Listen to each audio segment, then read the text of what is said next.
So we have seen that the max removal transformation can remove max, as the name gives. Let's see if we can do other things. Here on the left, I have a problem, P, that is formulated with absolute value. I want to minimize absolute value. That's also something we will very frequently have. Absolute value is a measure of distance over constraints that are linear.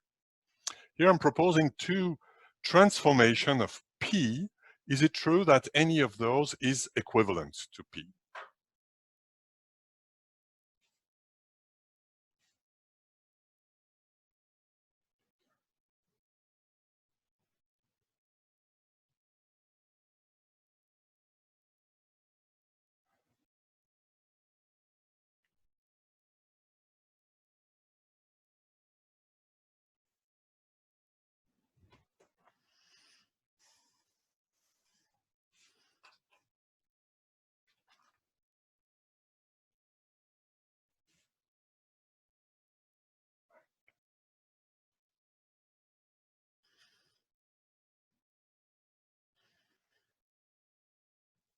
Oops.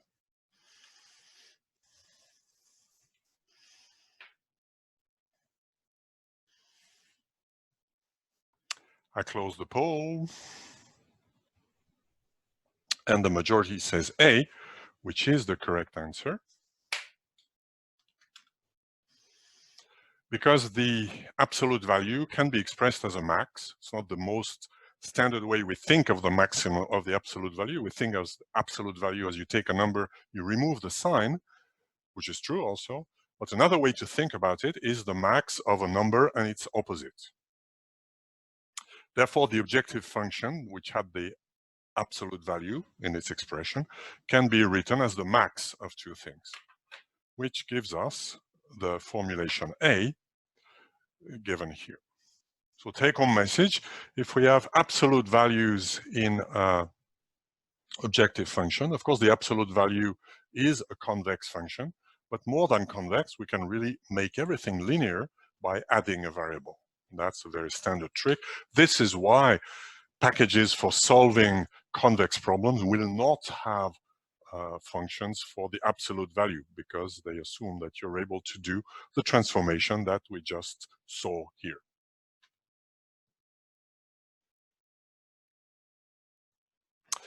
Now back to the AC OPF. As I mentioned already, it's a non-convex problem. Here's a small example that illustrates exactly what happens. Here I'm considering a small grid with one generator, which is the slack bus, or is a single generator anyhow, and that maintains a constant voltage here with those parameters for the admittance of the line, and a load here that's absorbing an active and reactive power PQ.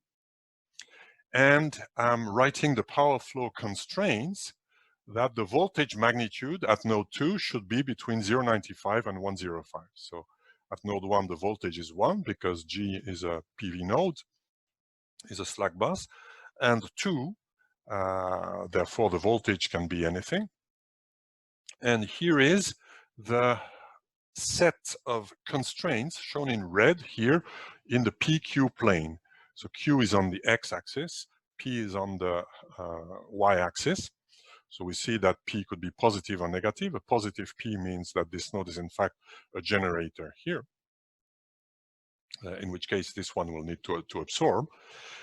And this is the feasible set here. So if the OPF would be a convex problem, the feasible set would be a convex set here. And here it is not convex. We see that it is very strongly non-convex.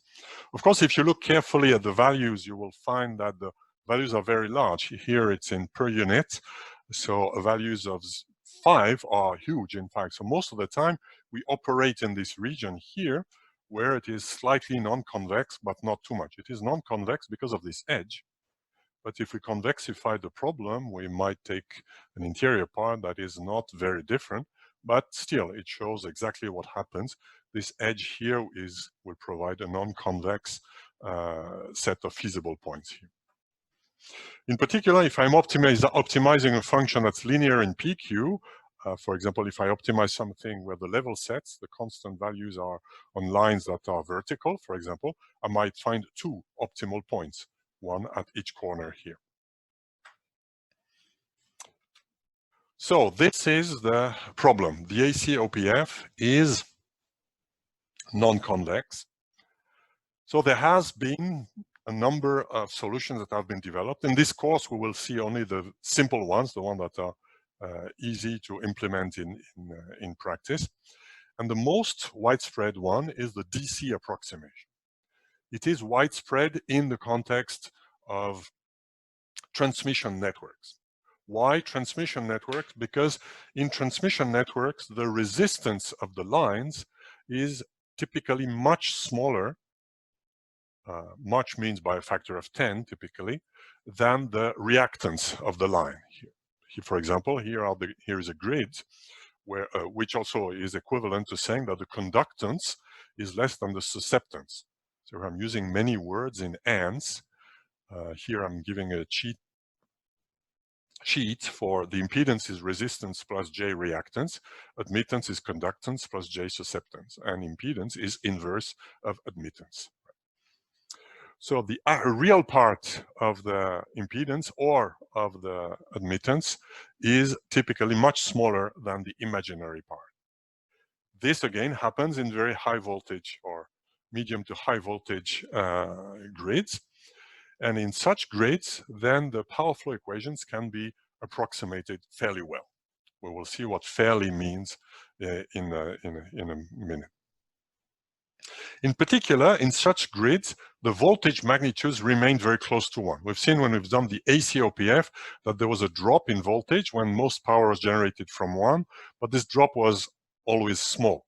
In fact, by nature of the operation of a grid, we want the voltage to remain close to 1. And the voltage angles are also small. We will see a numerical example in a second. Then if we have those assumptions, we can simplify the branch power flow equation that I'm illustrating here. So here is a line between bus K and bus L that I'm representing as a single phase component. We will do only single phase approximation in this module.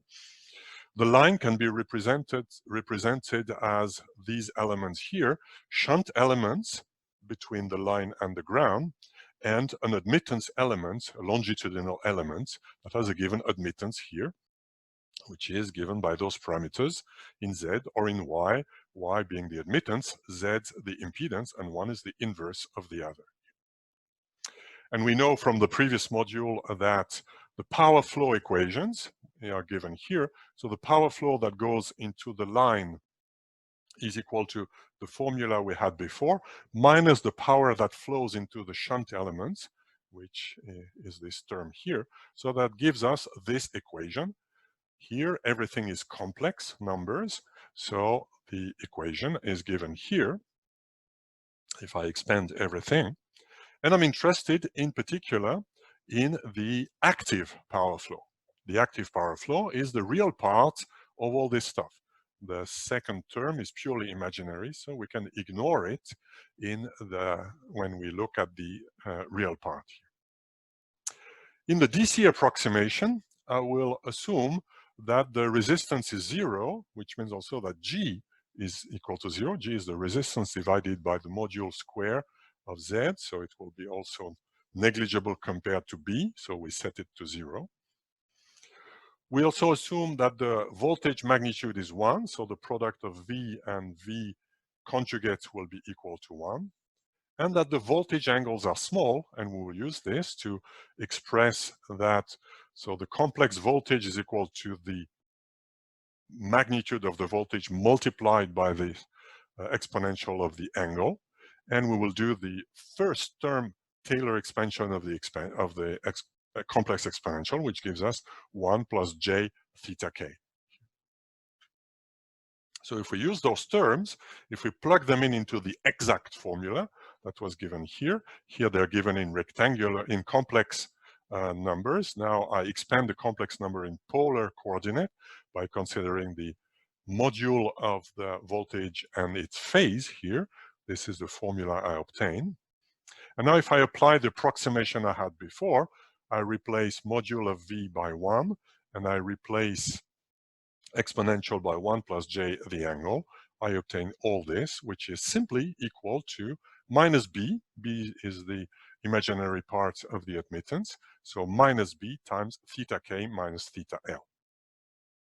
B is typically negative, so minus b is a positive number, and that will give us this equation. So the equation says that the power flow, the active power flow, from bus K to bus L can be approximated by BKL, which is minus the imaginary part of the admittance of the line, of the longitudinal component of the admittance of the line, times the angle difference, theta K minus theta L.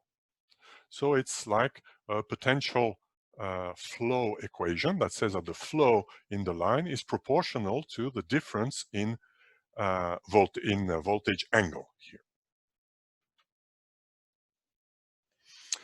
So that's the first equation, that's the essential equation. Then the other equation that we have is, of course, the nodal balance. Let's say at every node, K, we take the sum of all the powers on all the inputs and output, and that should be 0. That gives us this equation. Second, the DC approximation ignores power losses. So I've just explained that power losses are non-zero in grids and we should account for them. Well, the DC approximation ignores them. So it is accurate up to losses. That's a very important thing to remember about the DC approximation here. So in particular, the sum of the powers at all nodes will be 0. Those are algebraic powers, they're negative or positive, so it must balance everywhere. In fact, the sum of the active powers, as we know, is not 0, it's equal to the losses here. But here, it is 0 because of this. So this is how we can apply, this is the essence of the DC approximation. Let's apply it to this grid that we have here, that we have solved using an exact AC OPF 1 hour ago. So let me write the equations that I have if I apply the DC approximation. So the DC approximation will tell us what is the power on every branch if I know the voltage angles. So the DC approximation takes as electrical state the voltage angles, because the voltage magnitudes are set to 1. So the only thing that remains is the angle. And the power flow equation is given by the imaginary part of the admittance minus, so here we had minus 22.1974, which with 3 digits is 22.2 here, times the difference of angles. So we have those 3 equations for the 3 powers on the 3 branches here. And now if I take the injected power at node 1, well, it is equal to the power that flows on the line 1, 2, which is given by this term here, plus the power that flows on the line 1, 3, which is given by this term here.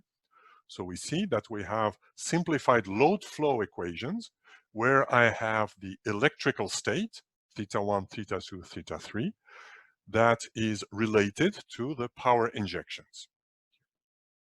And here we have the total power balance, which is true only in the DC approximation. So this is a much simpler thing than what we had when we do state estimation. We typically need to invert a nonlinear quadratic system that may have many solutions, and we have only numerical approaches that can solve the problem. But here we have made everything linear. Still, you might say there's a problem here, that we have 4 equations with 3 unknowns. If I want to do a load flow, I give P1, P2, P3, and I want to ask what are the values of theta 1, theta 2, theta 3. So we could say, well, this is an overdetermined system, so it's impossible. But of course, this is not the case, because if we take the sum of those 3 equations, we obtain exactly the 4th here. So one of these equations is always redundant, as we can easily check here. So if I replace the load flow equations by the DC approximation, I obtain what is called a DC OPF. and I can redo the same problem I had before. For example, I can minimize the cost of active powers over my equations that are now written in this simplified form. Now, in this simplified form, I know only the state through the angle and the active powers, which means I don't know the true apparent power through the lines, which is another source of approximation here. In particular, it means we're not able to compute the intensity of current in the line, but only the active power flow. So instead of assuming I have an apparent power limit, I will take this as a reactive power limit, active power limit here. Now the difference is that all the constraints now are linear. Therefore, the feasible set is convex. We have convexified the problem we had before. If in addition the cost function is convex, then we have a convex optimization problem. For example, if in the small grid we had before, here is all the equations we obtain. I have to minimize the total cost of generation over variables that are the thetas, the capital P, and the little g.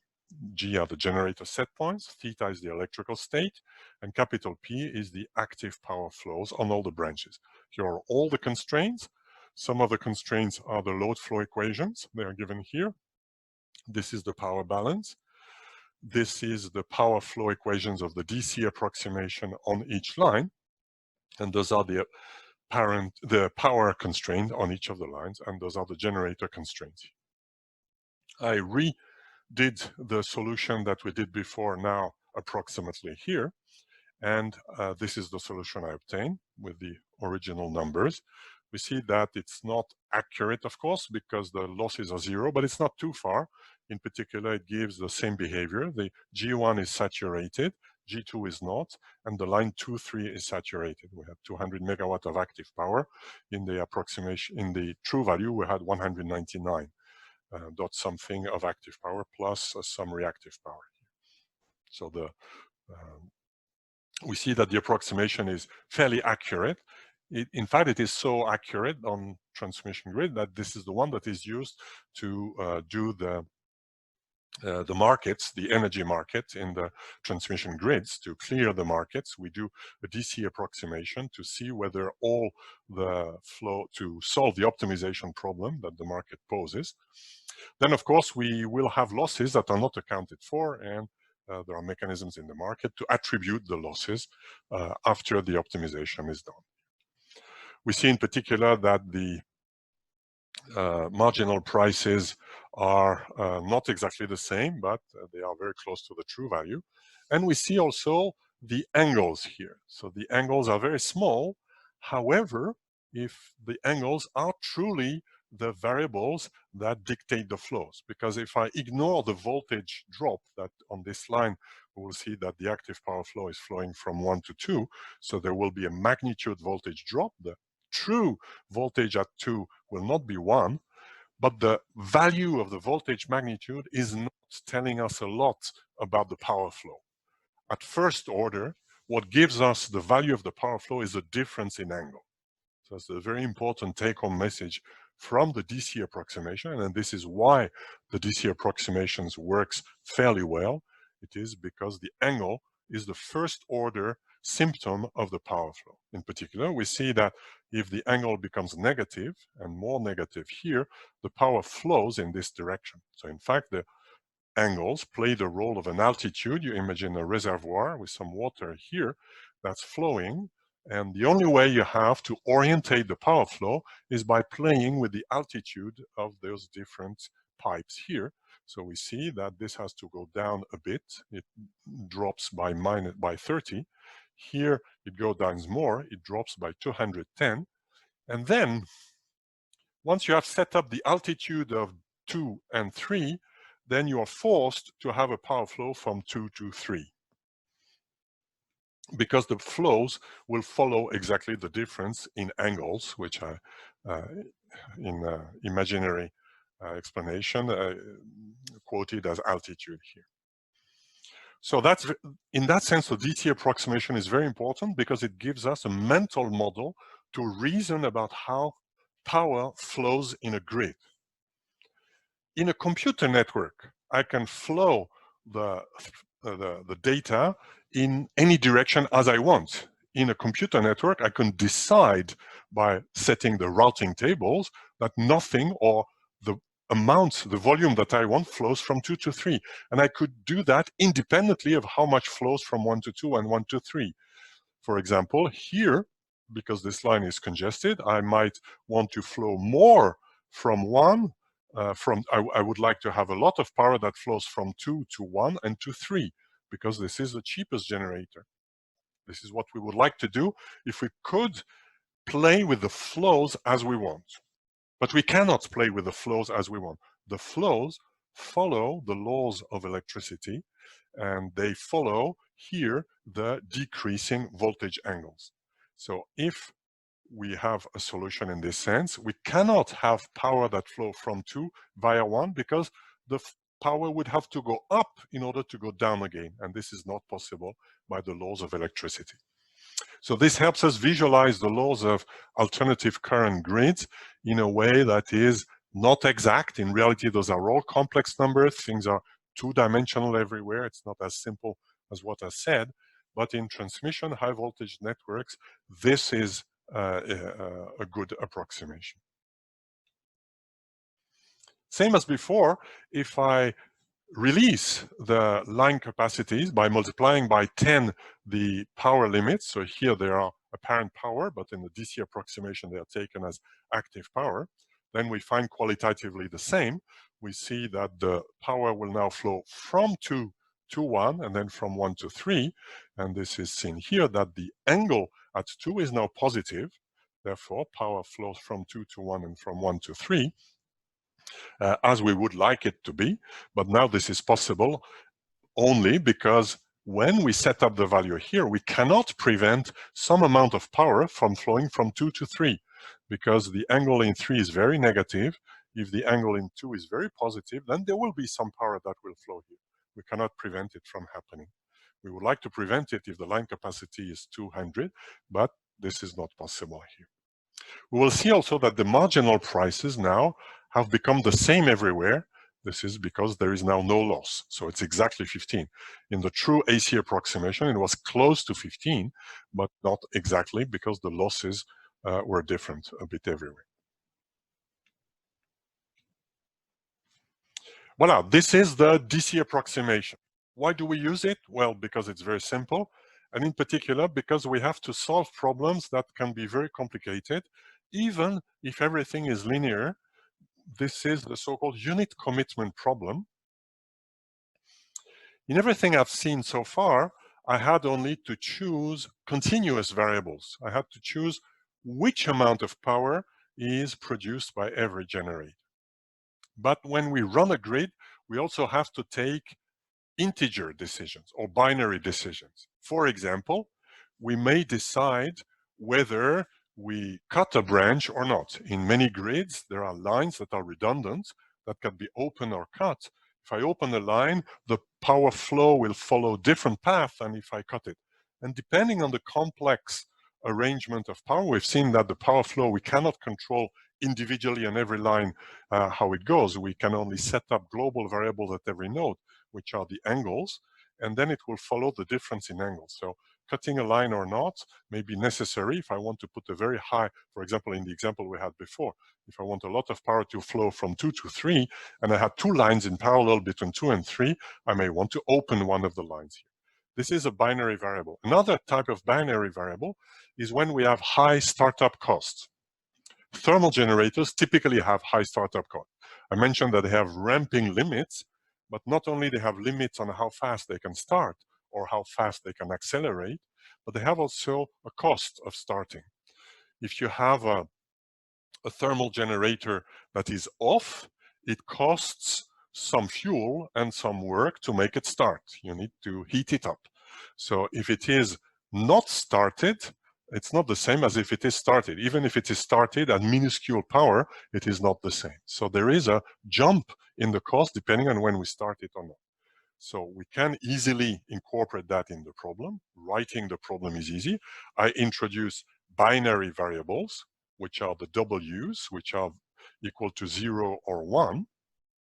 And here I say that if generator I is started now, so W is 1, and was not started at the previous time step. That means at time t, I am starting it. Then I pay a startup cost. And vice versa. If it was started at the previous time step and it's not started now, then it means I'm shutting it down. And there is also, for some generators, a cost in shutting them down. So I need to introduce this here. So if I add this to the problem, that can easily be done. However, of course, what I obtain now is I obtain an optimization problem that is both continuous and combinatorial. It's combinatorial because I have binary variables here. So the world of optimization is really separated between combinatorial and continuous. Of course, there are links between the two, but combinatorial problems, with some exceptions of submodularity, for example, are typically much, much more complex than continuous problems, in particular than convex or linear problems here. So this will be more complex. However, there are, for a class of mixed discrete and continuous optimization problem. Of course, what I should have mentioned, the problem we have is not only combinatorial, it has also discrete continuous variables, so it's a mixed problem. If the continuous part of the problem is linear, then there are relatively efficient solvers that are called mixed integer linear problem solvers, MILP, that will solve them at least up to some approximation. If the problem is not too large, large means if the number of binary variables is not too large, it will be able to solve it exactly. Too large means 10, 20, right? 20 is already large, right? If it becomes much larger, it will provide a solution. It will search the space by using a number of relaxation techniques, and this solution might not be optimal. If the number of binary variables is small, it will typically be able to find the optimal solution. At least it will tell you whether what it has found is optimal. Otherwise, it will find a solution, but it might not be the optimal. So take-home message, with the DC approximation, we're able to make the continuous part of the problem linear, of the constraints, at least linear, which allows us to add some complexity on the binary part, which is required by practical constraints. Voila, a few questions on the DC approximation. 3 statements. Which one is true? Or which ones are true?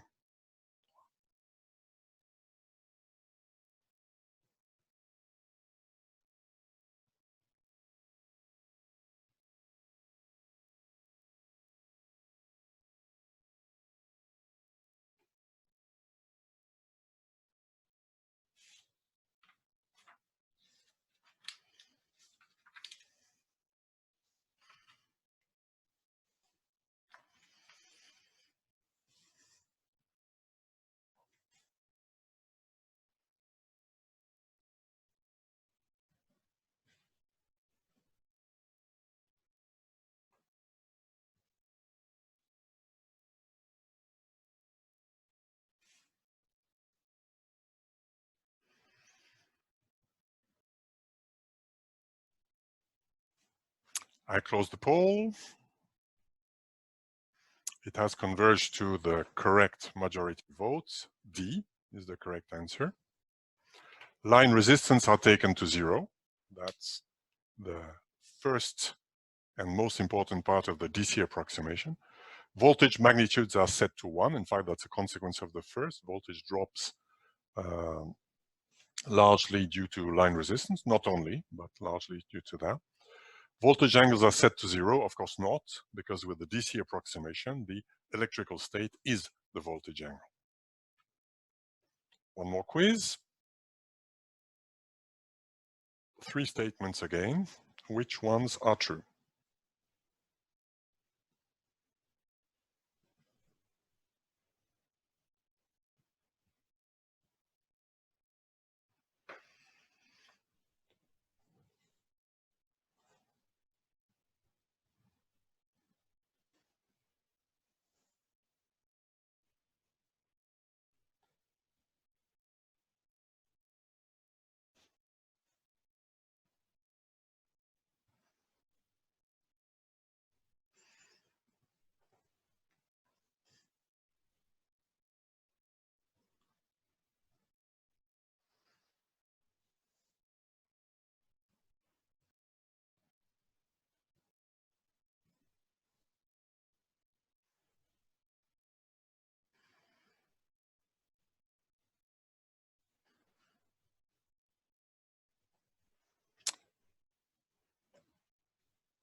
I close the poll.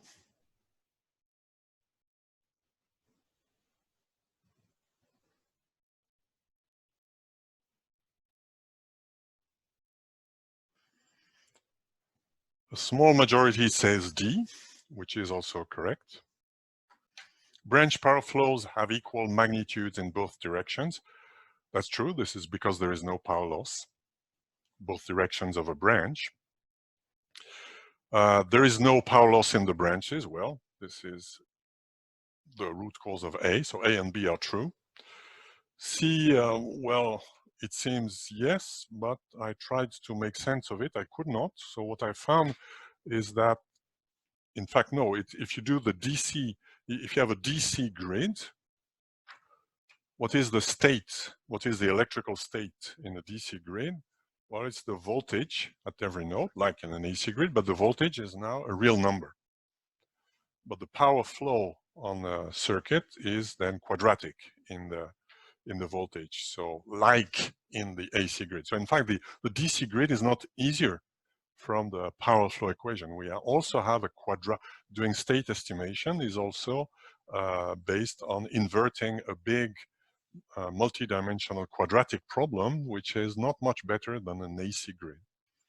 However, we can, instead of computing the powers, we can compute the current, which is not exactly the same, of course, as there is voltage drop, and the voltage may be significant in a DC grid. But if we map the voltage and the Kirchhoff's law in a DC grid, we have exactly the same as what we have if we map the voltage to the voltage angle and the current, the DC current in the circuit, to the power, to the branch power. So, and in that case, we have exactly an equivalent. So in that sense, it allows us to analyze a DC grid, but it's not DC power flow equation. Voila, so we've seen our first method, which is very radical to simplify the OPF. It's called the DC OPF. It makes sense in high to medium voltage grids when the resistances are not large, and if we accept that we will not have from this the values of the power losses, and we will also not have the value of voltage magnitude. So of course, as I said, it's very often used, but it cannot solve everything. In particular, if we need to do voltage control, obviously it will not work. So there is a second family of very much used methods, which is, as you will see, very simple. It simply consists in linearizing around an operating point using the first term of the Taylor series expansion. This, for some reason, is called the voltage sensitivity coefficient method. So the idea is as expected. If I call E the complex voltage, which is the electrical state in a grid, then the load flow problem consists in solving for E when I know S, where S is F of E, where F is the mapping that transforms the electric state into the power, nodal powers, complex powers here. As we know, we use Newton-Raphson to solve that, and we do it iteratively. Now, if I want to approximate this at around one point means assume I know one solution of this. Perhaps I've done a load flow or have observed the grid. So I know exactly the E because I'm doing measurements with PMUs, for example. So I've observed the grid at one point. I put hats on the observed values. So I know S hat and V hat, and they are an exact solution. So S hat is equal to F of E hat. Now, if we stay in the, so sorry, this should be, E has become V here. I apologize for that. This should be the same here. So if I admit that E becomes V, at around this point, I can write that the true value of the nodal powers is the value at one specific point, plus this, which is the linear part of the Taylor series expansion. Now, of course, it's multi-dimensional, so it's a pain to write in detail, but the first part is easy to write. This is the Jacobian matrix, and this is the difference here. The Jacobian matrix, also called the differential of the operator, is the matrix of all derivatives of all coordinates of S with respect to all coordinates of V. And we expect this to be accurate locally as long as the grid is operating in a region where it's quasi-linear, which in practice will be the case when we are not close to the power limits. There is, as you have seen from the previous module, the load flow equations may not always be solvable. There are only some values of S that the grid can transport. If we are close to those limits, this might not be accurate, but typically we don't want to operate close to those limits. So very often, this is very accurate for a region that is not very small here. If I do the same in polar coordinates for the electrical state, the polar coordinates for the electrical state are the voltage magnitude that I call little v and theta here. I will obtain this, and now I use rectangular coordinates, real and imaginary part, for the nodal injected power here. Then I will have exactly this, and this is the famous Jacobian matrix, the Newton-Raphson Jacobian matrix of the load flow problem here. So that's also a linearization. If P hat, Q hat, V hat, theta hat are known, and I'm optimizing over V theta, then I have now obtained a linear set of equations. So I've transformed the non-convex part of the OPF into something convex here. Here is a very frequent use of this. This is to do voltage control. In modern grids, we have a lot of PV, that is of PV generations, photovoltaic generation, solar panels that are embedded in the grids. And one of the problems is they may generate over voltage. When the grids were designed, there was no PVs. So the grids are typically designed with the idea that voltage will drop along the feeders. Now it may increase, and also the amount of PV may be larger at some points in time. For example, we're approaching the period of the year where the sun is the solar production becomes larger. So around lunchtime in May and June, July, the production may be much larger than the consumptions. Therefore, the grids may suffer from overvoltage. Overvoltage may be an issue. Some of the devices may get into security tripping.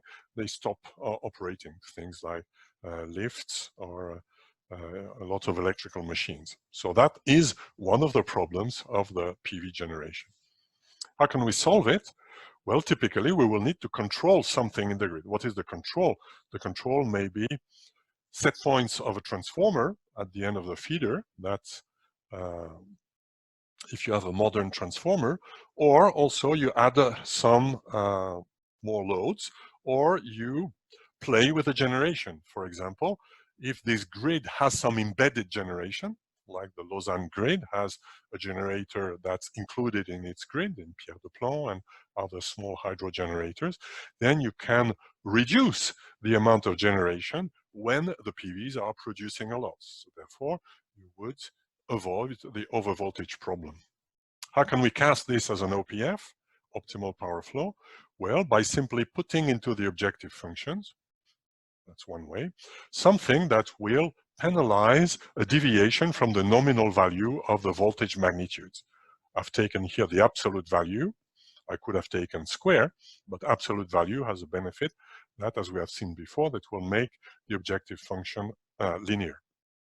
And I may also add to the a factor that is, for example, here, the cost of the power drawn from the slack bus. If my grid is controlled and is consuming from the slack bus, then I may want to minimize the cost. But if I try to minimize the cost absolutely, for example, if you're the Lausanne grid, you want to use your own generation because cheaper than buying from the outside, but you may be forced not to do it because of overvoltage. So this is what will be accounted for in this term here. So this is one way to do it. Now, of course, if we do that in the general way, we will have a nasty problem that we don't know how to solve. This is a problem that you typically have to solve in quasi-real time. You may want to do this every several times per hour, ideally every few seconds here. So, of course, you will not solve a very complicated OPF problem. So you have to make it convex. You could use the DC approximation, but we've seen the DC approximation cannot solve voltage problems. So another way is to replace the power flow equations by measurements that we've taken of state and injected power, and replacing by the power flow equations that are linearized here. We can do exactly in the form we've done before. Very often, for reasons that are more historical than truly scientific, we use the inverse form. The form we've seen before is how PQ can be obtained from V theta. Since it's a linear representation, I can invert it if the matrix is invertible. The matrix is invertible if we are not at a singular point, and the singular points correspond exactly to the points where the grid becomes infeasible. So we stay away from this. So typically, we are at a point where the Jacobian is always invertible, a regular point of the grid operation. So at such a point, I can invert the J matrix, and the inverse matrix has now another interpretation. It tells us by how much V and theta vary when I vary P and Q a little. So they are therefore called voltage sensitivity coefficients. We are typically interested in V more than theta. In this case, we want to control voltage, and the dependency of voltage will be both on P and Q. In fact,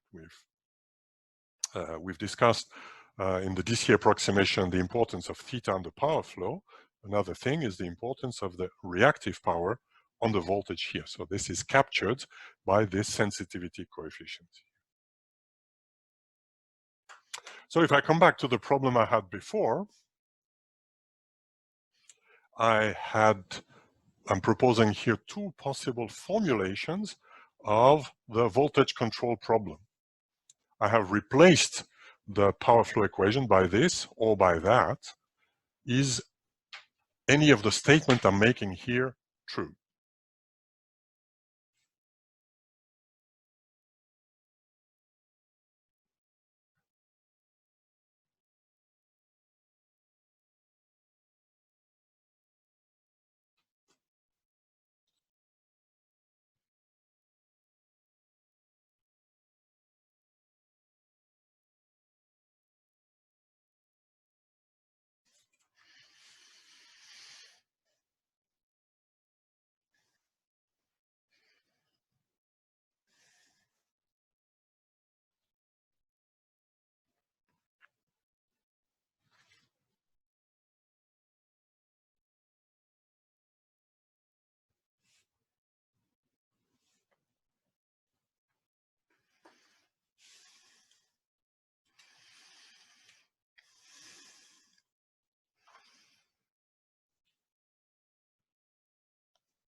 Let me close the poll.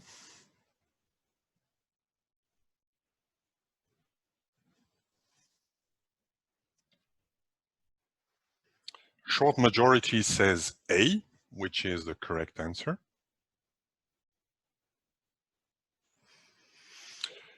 So there's multiple statements here. So the first statement is that those two problems are convex. Well, we have a linear set of constraints here. We've replaced the non-convex part by linearity. I'm assuming here I have linear constraints on the rest. Typically, the linear constraints would be on the amount of power, perhaps also on some constraints on voltage. The objective function is convex. Here we have absolute value of Vi minus 1. If you draw it, it gives a nice convex thing. We've seen also that it's a max of two linear things, so that's another reason for being convex. And P0, if we do this here, will be a linear function of the state P. So it's also linear. The objective function can be transformed into something linear. So it is a convex problem. Same here. In fact, what is the difference between 1 and 2 is that in 1, I write v theta as a function of pq. In 2, I write pq as a function of v theta. At least theoretically, they are equivalent because A is the inverse of J. So if I inverse this equation, I put PQ on the left-hand side, I will obtain exactly this here. So this is equivalent to that. Whether it's numerically equivalent is not always clear. It depends, as you see, on the matrix A. If you need to invert a matrix J, and the inverse is if J is ill-conditioned, for example, or close to be ill-conditioned, there might be floating point problems. But at least theoretically, they are exactly the same. So the correct answer is 1 and 2 are equivalent and are convex.